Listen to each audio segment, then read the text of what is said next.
बहुर नाक काटिला शशुर शुणिले आश्चर्य होइजिबे।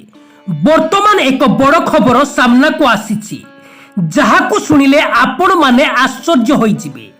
आपण माने सोशल मीडिया रे अनेक प्रकार घटना घटुथिबार देखुथिबे, किंतु वर्तमान जे घटना घटिछि ता समस्तंकु चकित करि देइछि। घरे कलिरु हेला महाभारत। सामान्य पिलामानक झगड़ा भितरे रागी गले शशुर, एहा परे बहुंक उपरे सुजाइले राग। तेबे छोट पिलांकु नै सामान्य झगड़ारी शशुर रागी जाई बहुर नाक काटी देइछंती। वर्तमान महिला जनक हॉस्पिटल रे भर्ती होइथिबा जणा पड़िछि।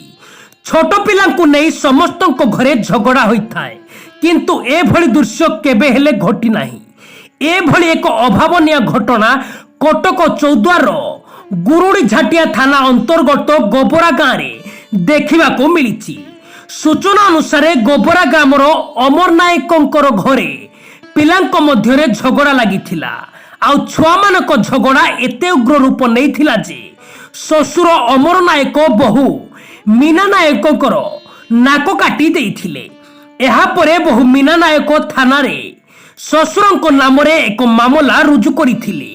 थाना रे मामला रुजु हेबा परे गुरुड़ी झाटिया पुलिस तदंत आरंभ करिथिले।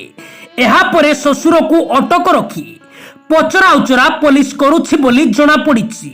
महिला जनक मध्य गणमाध्यम सामना रे कहिसंती जे तांको शशुर नाक काटी देइछंती। एही खबरटी वर्तमान समय रे सोशल मीडिया रे बहु मात्रा रे जनक मोबाइल रु अन्य जनक मोबाइल को घुरी बुलुछि।